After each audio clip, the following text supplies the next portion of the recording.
दहेज। फूलों से सजे कमरे में अनु को बैठाकर सब चले गए। 10 मिनट बाद ही मानस आ गया। जैसे ही मानस पास आया, अनु बेड से उठ खड़ी हुई और गुस्से से पैर पटकती सोफे पर जाकर बैठ गई। मानस ने पूछा, इस गुस्से का कारण? तो अनु फट पड़ी, बोली, आपको बीवी नहीं दहेज चाहिए था, अब उस पैसे के साथ ही रहिए। आपके जैसे आदमी को मैं अपना पति नहीं मानती। और गुस्से में वो सोफे पर ही सो गई। उसका गुस्सा देख मानस ने कुछ बोलना ठीक नहीं समझा। घर में बहुत से रिश्तेदार आए थे, सबके सामने तमाशा नहीं चाहती थी, इसलिए वो भी चुप सो गया। अगला दिन रस्मों में और मेहमानों का विदाई में बीत गया। अनु सबसे हंस कर बात करती, बस मानस को देखते ही चिढ़ जाती। मानस ने हंसी मजाक कर कई बार उससे चिढ़ने की कोशिश की, पर अनु का गुस्सा वैसा ही रहा। अरेंज मैरिज थी। अनु की सास ससुर के साथ मानस उसे देखने आया था। तब सब कुछ ठीक ही लगा था। सुलझे हुए पढ़े लिखे लोग। मानस का मजाकिया स्वभाव उसे भा गया था। ससुर जी ने उसके पापा से कहा था, हम लेन देन में यकीन नहीं रखते, पर आप अपनी बेटी दे रहे हैं तो हम भी बदले में आपको अपना बेटा सौंपते हैं। आज से मानस को दामाद नहीं बेटा समझिएगा। उनके विचार सुन अनु बहुत खुश हुई थी। स्वाभिमानी अनु को दहेज के नाम से नफरत थी।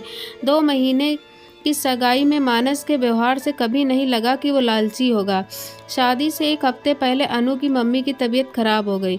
एंजियोग्राफी करवानी पड़ी। अनु शादी टालना चाहती थी, पर मम्मी नहीं मानी। शादी के दिन फेरों के बाद जब वो विदाई के लिए तैयार हो रही थी, तो पास के कमरे से उसके पापा और मानस की आवाज़ आई। पापा मानस के आगे हाथ जोड़े खड़े थे। मैं जल्दी ही 3 लाख रुपए दे दूंगा दामाद जी।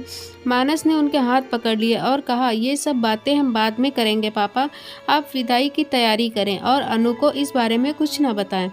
अनु ने बस इतना ही सुना और वहाँ से चल दी। उसे मानस पर बहुत गुस्सा आया। पढ़े लिखे मानस से ये उम्मीद नहीं थी उसे। एक मन तो हुआ कि वो बहुत हंगामा करे, फिर पापा की इज्जत और माँ की तबीयत का सोच चुप रह गई। पर उसने सोच लिया था कि वो मानस को सबक सिखाकर ही रहेगी। वो ससुराल तो आ गई, पर मानस को पति नहीं माना। रात को फिर मानस ने पूछा, आखिर हुआ क्या है, क्यों मुझसे इतना गुस्सा? शादी से पहले तो ऐसा कुछ नहीं था। कोई गलती हुई है तो बोलो, मैं सुधार लूँगा। अनु बोली, बात तो ऐसे कर रहे हो जैसे कुछ पता ही ना हो। गलती तो मुझसे हुई है जो तुम्हारी असलियत नहीं समझ पाई। मानस ने बहुत समझाया, पर वो कुछ सुनने को तैयार ही नहीं थी। अगली सुबह उसका भाई लेने आया और वो पग फेरे के लिए मायके आ गई। घर आकर सबसे मिलकर बहुत रोई, पर पापा को देखते ही उसका गुस्सा फट पड़ा। पापा, आप तो जानते थे ना आपकी बेटी कितनी स्वाभिमानी है, फिर क्यों आपने मेरी शादी दहेज के लालची मानस से करवा दी? एक बार मुझे बता तो देते कि उसने आपसे 3 लाख रुपए मांगे हैं। अनु की बात सुन सब अवाक रह गए। उसके पापा ने कहा कि ऐसा कुछ नहीं हुआ, मानस ने तो कभी कुछ नहीं मांगा। अनु बोली, मैंने विदाई के वक्त आप दोनों की बातें सुनी थी, मुझे सब पता चल गया। तब अनु के पापा ने बताया, बेटी तेरी शादी की तैयारी में काफ़ी पैसा खर्च हो गया था।